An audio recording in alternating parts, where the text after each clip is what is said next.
उसके पत्ते कभी नहीं सूखते, चाहे कोई भी ऋतु आ जाए, चाहे कैसी मुसीबत आ जाए, तकलीफ आ जाए, उसके पत्ते हमेशा कभी नहीं सूखेगा जो नदी के पास बोया हुआ है। तो ठीक ऐसे ही हम प्रभु के वचनों के अंदर बने रहे, प्रभु के वचन के साथ बनकर हम चले और प्रभु हमें सहायता करेगा। तो पिछले कई बुधवार से हम लोग मसीह के बारे में देख रहे हैं, पुराने नियम से मसीह के विषय में देख रहे हैं। थोड़ी सी बातें मैं यहाँ पर रिपीटेशन करके आज के विषय की ओर हम आगे बढ़ेंगे। तो पिछले दिनों में हमने देखा यीशु मसीह पुराने नियम में कई जगह पर पाया जाता है और अलग अलग रूप में प्रभु यीशु मसीह पाया गया है पुराने नियम में। मेरी एक एक बातों को ध्यान से सुनिएगा। कई जगह पर वो परमेश्वर के दूत के रूप में पाया गया है। अगर आपको प्रश्न होता है कि यीशु मसीह अलग रूप कैसे ले सकता है तो आप नए नियम में इस बात की जानकारी प्राप्त कर सकते हो कि पुनरुत्थान के बाद भी यीशु मसीह जब अपने चेलों को मिलता था 40 दिन तक, तब वो अलग अलग रूप में दिखाई देता था। इसलिए कई बार उसको पहचानना मुश्किल होता था। जब उसने कहा दाई और जाल डालो और जब मछली आई तब उन्होंने पहचाना कि ये मसीह है। जब अमाउस तरफ जा रहे दो लोगों को वो रास्ते में मिला और उनके साथ बातें करने लगा, बहुत सारी बातें की परंतु उन्होंने पहचाना नहीं। परंतु जब उसने रोटी तोड़ी और उसी तरह दी जैसे वो दिया करता था, तब उनकी आंखें खुल गई, उन्होंने जाना कि ये मसीह है। और ये बात मैं आपको बताना चाहूंगा और साफ लिखा हुआ है नए नियम में कि यीशु मसीह अलग अलग रूप में दिखाई देता था। वैसे ही पुराने नियम में यीशु मसीह अलग अलग रूप से लोगों को मिला है, अलग अलग स्तर पर लोगों को मिला है, अर्थात कि अलग अलग अथॉरिटी के रूप में भी लोगों को मिला है।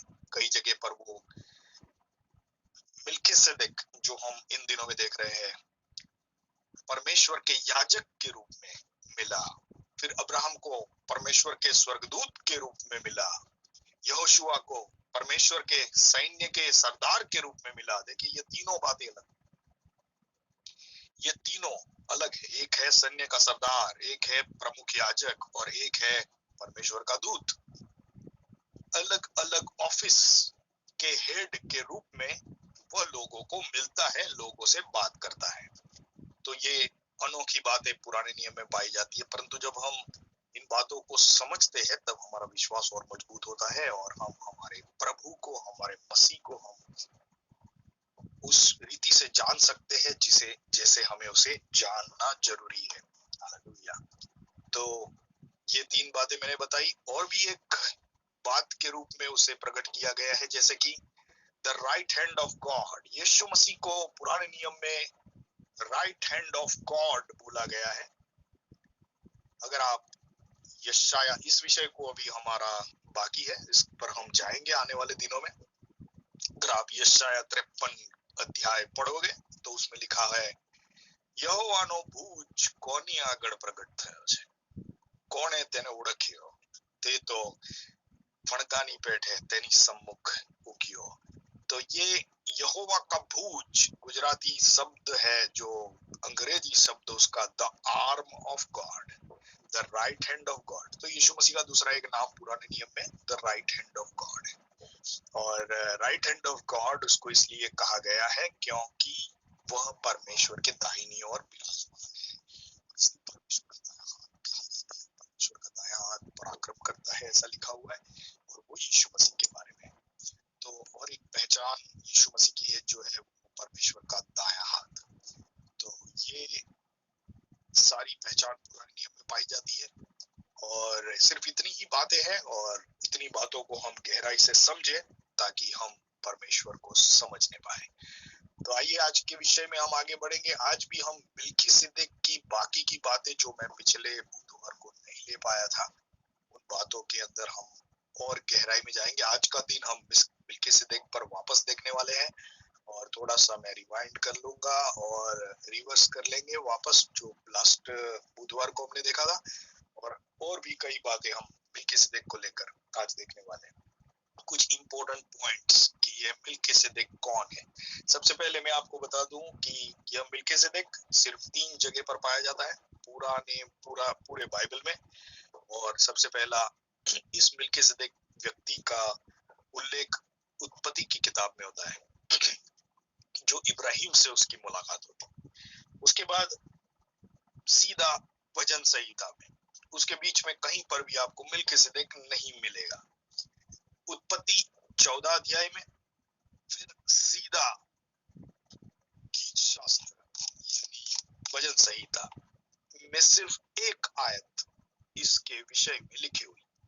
अनोखी बात है कि परमेश्वर का आत्मा उस मिल्किसेदेक को जो उत्पत्ति में अब्राहम से मुलाकात किए है, उसके विषय में दाऊद के गीतों में एक परमेश्वर के आत्मा के द्वारा इस व्यक्ति के बारे में बताया गया। और वो आयत है गीत शास्त्र 110 और उसकी 4थी आयत, जहां पर परमेश्वर कसम खाता है मसीह के लिए और कहता है कि मिल्किसेदेक की धारा में तू हमेशा के लिए प्रमुख याजक है।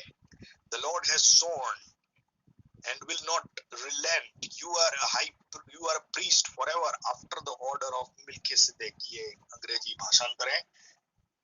हारून की धारा में नहीं, परंतु मिल्किसेदेक की धारा में तू हमेशा के लिए प्रमुख याजक है। तो ये भजन संहिता में 110 और उसकी 4थी आयत, सिर्फ एक आयत भजन संहिता में। और फिर ठीक उसके बाद हम आ जाते सीधे इब्रानियों की पत्री में, जहां पर इब्रानियों की पत्री का जो लेखक है, जिसके बारे में हमें पता नहीं कि वो कौन है, परंतु उसने बहुत ही गहराई वाली इस पत्री को अंगीकार किया। तो ये जो लेखक है, वो लेखक मिल्किसेदेक के बारे में हमें समझ देता है, और इससे हमारी समझ और हमारा जो विश्वास है वो पक्का होता है। जो 6-7 अध्याय में पाया जाता है। पांचवें अध्याय से शुरू होता है और 6 और 7 में मिल्किसेदेक पाया जाता है। और ये जो इब्रानियों की पत्री का जो लेखक है वो इन बातों की हमें समझ देता है। तो आइए फिर से पढ़ने जा रहा हूं इब्रानियों की पत्री, उसका 7वां अध्याय और उसकी पहली आयत।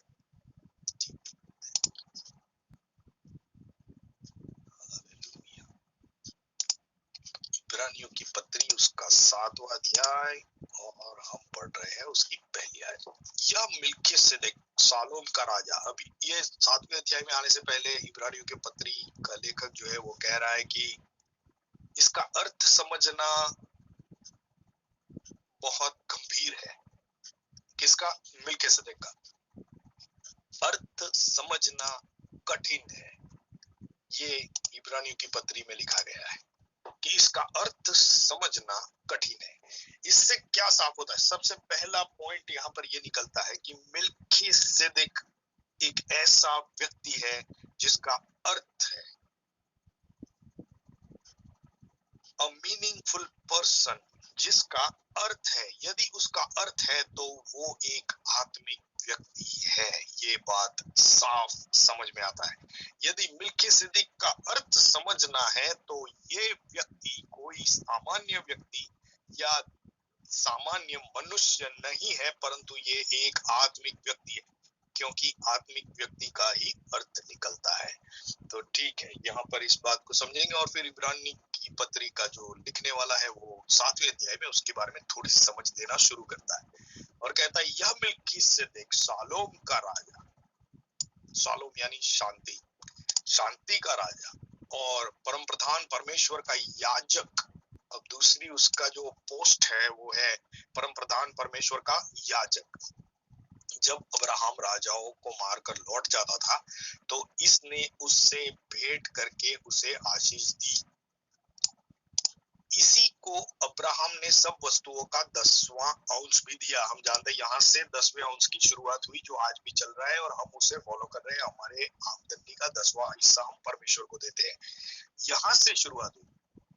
यह पहले अपने नाम के अर्थ के अनुसार, अब यह उसके नाम का अर्थ समझा रहा है, धार्मिकता का राजा।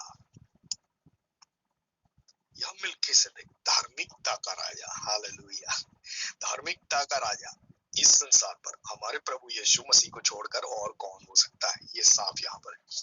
और फिर शलोम अर्थात शांति का राजा है। यह नाम के दो अर्थ बनते हैं, इस नाम के ही दो अर्थ बनते हैं और दोनों ही अर्थ प्रभु यीशु मसीह के नाम के अर्थ है। यीशु मसीह शांति का राजा है, यीशु मसीह धार्मिकता का राजा है।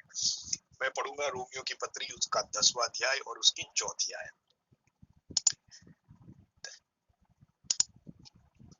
ये रोमियो की पत्री, इस आयत को ध्यान से सुने, 10 अध्याय और उसकी 4थी आयत। क्योंकि हर एक विश्वास करने वाले के लिए धार्मिकता के निमित्त मसीह व्यवस्था का अंत है। धार्मिकता के निमित्त मसीह व्यवस्था का अंत है, अर्थात कि यीशु मसीह ही हमारी धार्मिकता है और उसी से धार्मिकता की व्यवस्था का अंत होता है। उसमें हमें धार्मिकता मिली है, मसीह की धार्मिकता हमें मिली है, मसीह की पवित्रता हमें मिली है और इसलिए मसीह ही हमारी धार्मिकता का राजा है। हालेलुया। इब्रानियों की पत्री 10वां अध्याय 4थी आयत। अब पढ़ेंगे हम पहला कुरिन्थी 1:30। पहला कुरिन्थी 3 आयत पढ़ेंगे अभी यहाँ पर। पहला कुरिन्थी उसका 1:30 पढ़ रहा हूँ। परंतु उसी की ओर से तुम मसीह यीशु में हो, परमेश्वर की ओर से तुम मसीह यीशु में हो, जो परमेश्वर की ओर से हमारे लिए ज्ञान ठहरा, अर्थात धार्मिकता और पवित्रता और छुटकारा। परमेश्वर की ओर से हमारे लिए ठहरा है, मसीह धार्मिकता ठहरा है, पवित्रता ठहरा है और छुटकारा ठहरा है। परमेश्वर की ओर से मसीह हमारे लिए धार्मिकता है, परमेश्वर की ओर से, पिता की ओर से मसीह हमारे लिए पवित्रता है, पिता की ओर से मसीह हमारे लिए छुटकारा है। तो ये वर्ड को वापस मैं आपको यहाँ पर शायद में भी दिखाना चाहता हूँ कि पहला कुरिन्थी 1:30, मसीह यीशु आपकी धार्मिकता है, मेरी धार्मिकता है। और जब शांति की बात करें तो हम पढ़ लेंगे यशाया 9:6।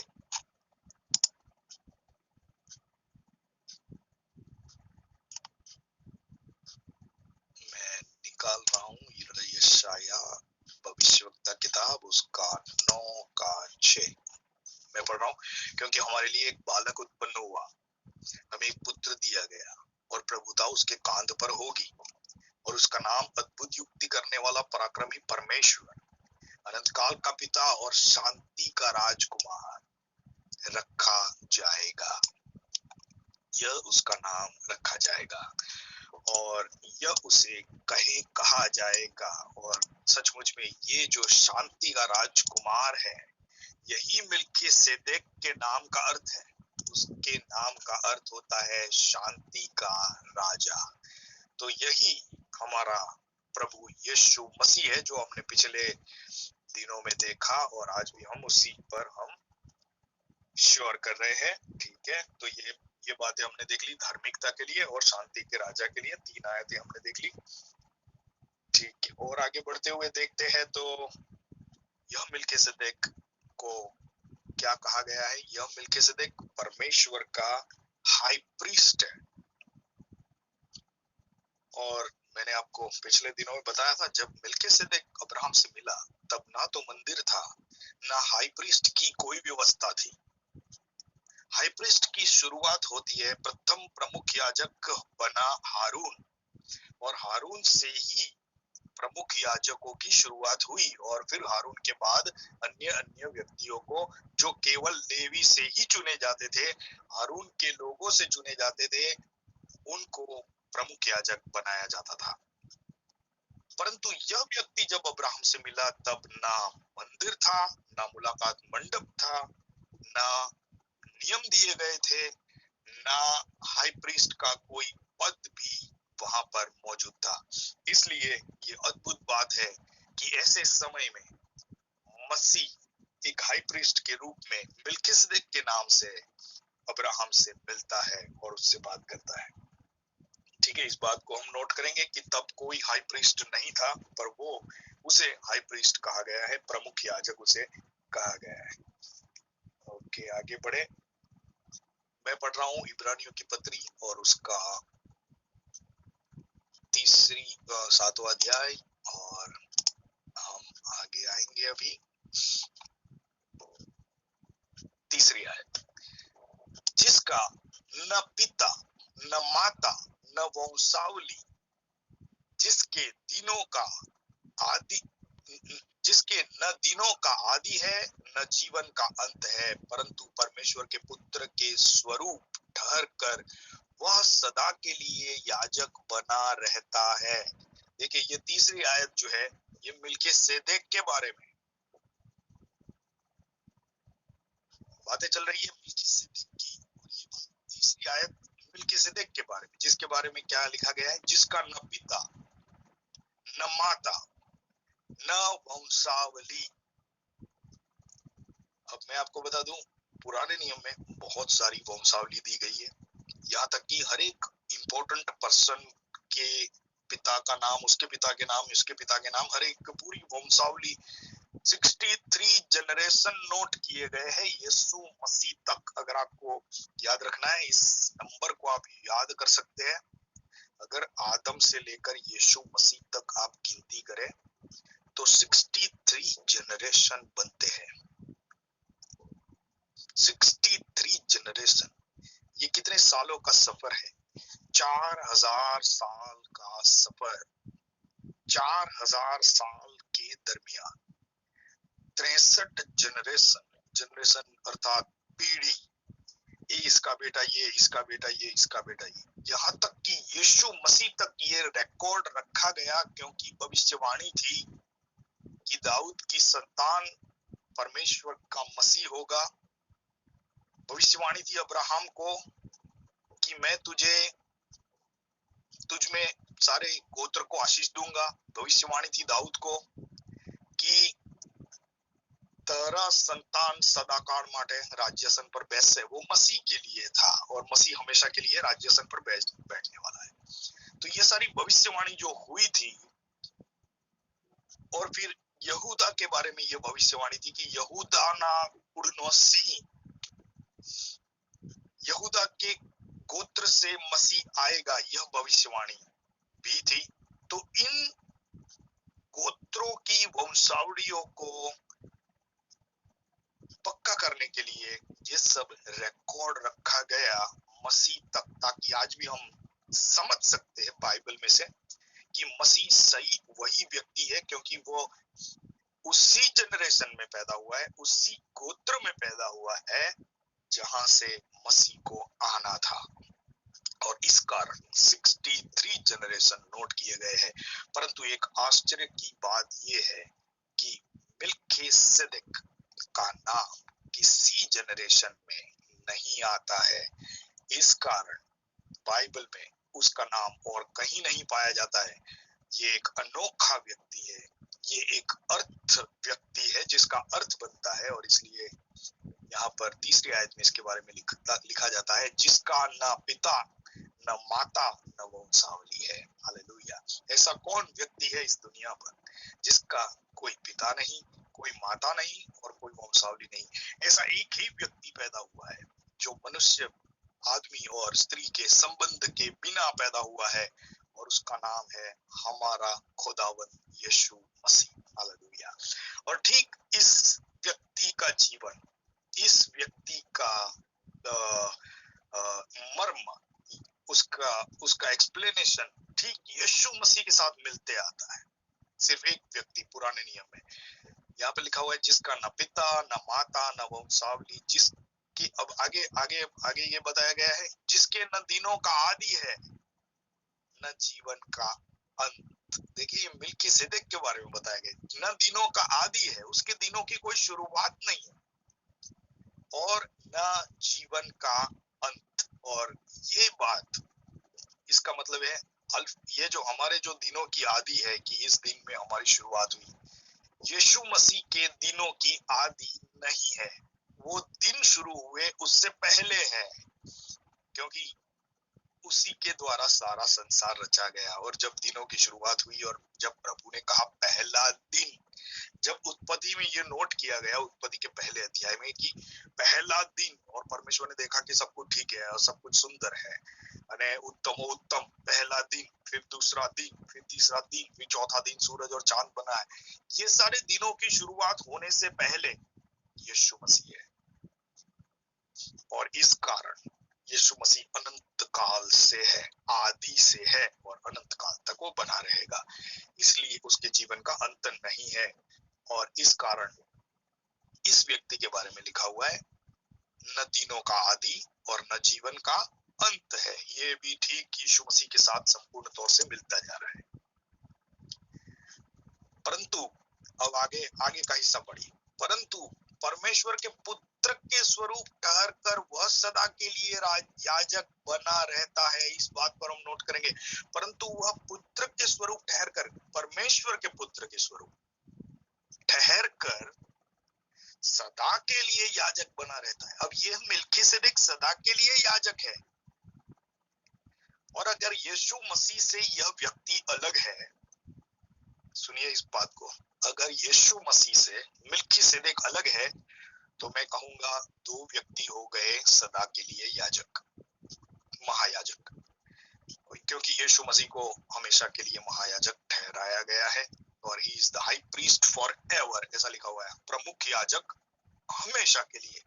तो यदि मिल्कीसेदेक यीशु मसीह न होकर और कोई व्यक्ति है, तो यीशु मसीह भी हमेशा का याजक है, तो मिल्कीसेदेक भी हमेशा का याजक है, और दो याजक हो गए, एक यीशु मसीह और एक मिल्कीसेदेक। हालांकि ऐसा नहीं है, यह व्यक्ति वही है। कहने का अर्थ है, यह व्यक्ति वही है जिसे हमेशा का याजक यीशु मसीह बनाया गया है। ठीक है, तो फिर से एक बार पढ़ रहा हूँ ये आखिरी हिस्सा। परंतु परमेश्वर के पुत्र, अब परमेश्वर का पुत्र और तो कोई है ही नहीं। वचन लिखा है परमेश्वर का एक ही पुत्र है। परमेश्वर ने संसार से इतना प्रेम किया कि उसने अपना इकलौता पुत्र दे दिया। तो यदि यीशु मसीह इकलौता पुत्र है, तो मिल्कीसेदेक दूसरा व्यक्ति नहीं हो सकता, वही है। क्योंकि यहाँ पर इस व्यक्ति को भी परमेश्वर का पुत्र के स्वरूप ठहराया गया है। और यहाँ पर लिखा हुआ है परमेश्वर के पुत्र के स्वरूप ठहर कर वह सदा के लिए याजक बना रहता है। दूसरी बात यह है कि मिल्कीसेदेक का प्रमुख याजक स्थान सदा के लिए है, इटर्नल है, और वह स्थान यीशु मसीह ने धारण किया है। तो इस बात की साफ पूर्ति होती है कि मिल्कीसेदेक पुराने नियम में यीशु मसीह ही की परछाई है। हालेलुया, यीशु मसीह ही अब्राहम से मिला। दूसरी बात, दूसरा पॉइंट हम नोट करेंगे, जब यीशु मसीह जब मिल्कीसेदेक अब्राहम से मिलता है, तब उसे क्या देता है। वचन में लिखा है कि उसने उसे रोटी और दाखरस दिया। ये बात सीधे यीशु से मेल करती है, जो यीशु ने पास्खा पर्व के समय अपने चेलों को रोटी दी और कहा कि यह मेरी देह है, दाखरस दिया और कहा कि यह मेरा लहू है, मेरी याद में तुम ये किया करो। यह अब्राहम को सबसे पहले दिया गया था, रोटी और दाखरस। बाइबल में लिखी हुई हर एक वस्तु, हर एक बातों का अर्थ बनता है, हर एक बातों का मतलब बनता है, और मतलब आत्मिक बनता है। ये सारी बातें ऐसे ही नहीं होती है। और ये जो मुलाकात है अब्राहम से, ये भी कोई आम बात नहीं है, ये कोई सामान्य बात नहीं है, परंतु परमेश्वर पिता की ओर से यह एक अद्भुत घटना पुराने नियम में बनी, और इस कारण इसे नोट भी किया गया है।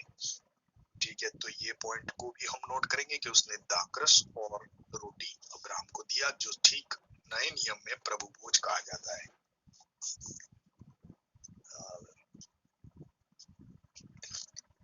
ठीक है, यीशु मसीह को और एक पॉइंट नोट करिए। यीशु मसीह को हारून के नीचे गया, क्योंकि हारून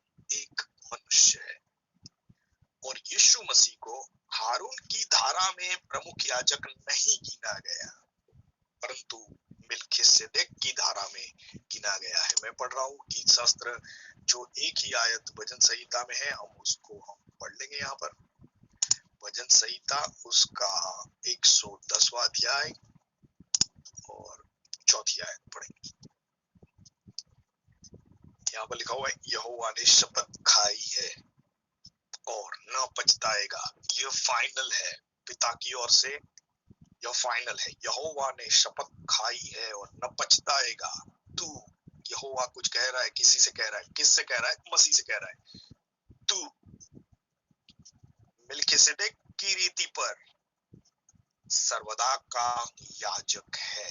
आमीन, थैंक यू लॉर्ड। तू यानी यहोवा शपथ खाकर अपने पुत्र से कह रहा है कि तू मिल्किसेदेक की रीति पर सर्वदा का याजक है, हारून की रीति पर नहीं। हारून की रीति का याजक एक भौतिक याजक तत्व गिना जाता है, जो the high priest according to the physical law, जो परमेश्वर ने भौतिक नियम मनुष्य को दिए कि तुम बलिदान के का वो गिना गया था।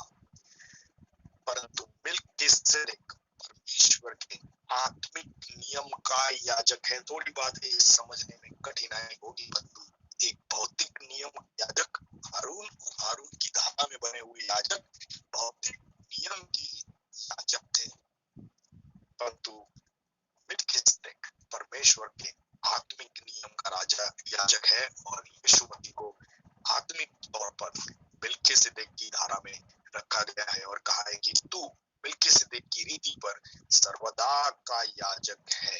इब्रानी 7 और 21 और इब्रानी 7 और 17 हम पढ़ लेंगे यहाँ पर। 7 और 21 और 7 और 17 ठीक। यहाँ पर भजन संहिता से हम आ जाएंगे सीधे इब्रानी 7 और उसकी 21वीं आयत पढ़ रहा हूँ।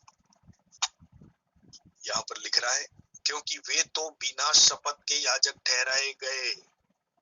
वे तो बिना शपथ के याजक ठहराए गए। कौन से? जो हारून की धारा में बने। पर यह शपथ के साथ, परमेश्वर शपथ खाकर कह रहा है, उसकी ओर से नियुक्त किया गया, जिस प्रभु ने शपथ खाई है और वह न पछताएगा कि तू युगानुयुग का याजक है। प्रभु ने शपथ खाई है, न पछताएगा, तू युगानुयुग का याजक है। और भी एक आयत पढ़ेंगे 7 और उसकी 28वीं आयत।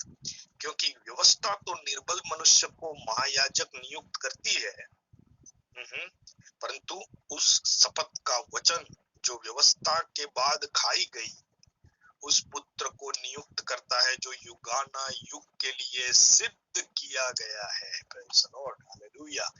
तो हमारा प्रभु यीशु मसीह हमेशा के लिए याजक के स्तर पर सेवा करने के लिए सिद्ध किया गया है और ठहराया गया है। तो यीशु मसीह के कई ऑफिसेस है और उसमें से एक प्रभु यीशु मसीह का स्थान परमेश्वर के महायाजक का स्थान है। प्रभु यीशु मसीह महायाजक है।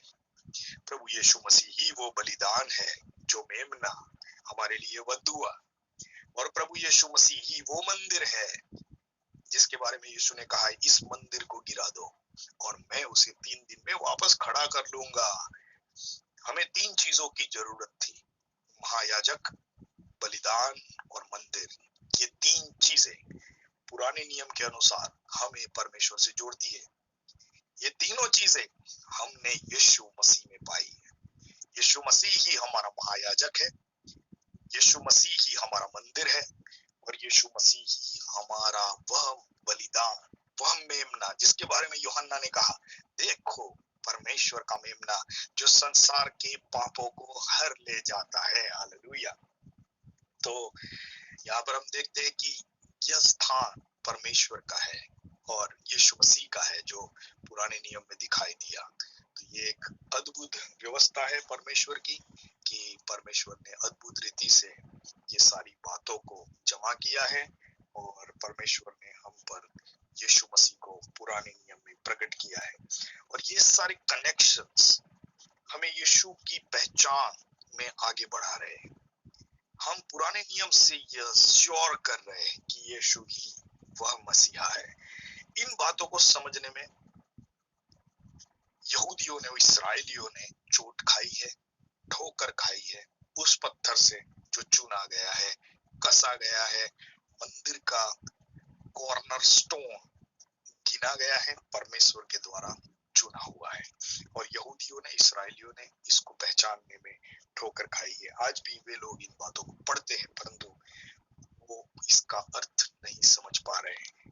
परंतु धन्य है हमको कि परमेश्वर ने हमें इन बातों का अर्थ समझाया है। हालेलुया। तो मैं प्रभु की स्तुति करता हूँ कि परमेश्वर ने इन बातों को हम पर प्रकट किया है। मिल्किसेदेक को लेकर बहुत सारी बातें हैं और दूसरी भी थियरीज बहुत सारी चल रही है जिसमें मिल्किसेदेक को एक आम आदमी गिना जाता है, परंतु ऐसा नहीं है। यदि ऐसा होता तो इब्रानियों की पत्री लिखने वाला हमें इस तरह से उसकी पहचान न देता। परंतु इब्रानियों की पत्री लिखने वाला व्यक्ति मिल्किसेदेक को मसीह के साथ कंपेयर कर रहा है और उसको शैडो के रूप में प्रकट कर रहा है। पुराने नियम में यीशु मसीह ही मिल्किसेदेक है। Praise the Lord. प्रभु की स्तुति हो। तो इतने पॉइंट्स आज हम देखे हैं, इन बातों को हम ध्यान रखें और जब भी हम पुराने नियम पढ़े तब हम मसीह को हम ढूंढते जाएं कि वो कहाँ है। और जैसे मैंने आपको बताया, इन बातों में मसीह मिलेगा आपको और वह आज भी आपको इन बातों की समझ देना चाहता है। तो आइए यहाँ पर संगति का संदेश पूरा कर रहे हैं और समय हमारा हो रहा है। आज के विषय इतना काफी है। प्रभु आप सभी को आशीष दे। एक छोटा सा कोरस सोनू भाई अगुवाई करेंगे और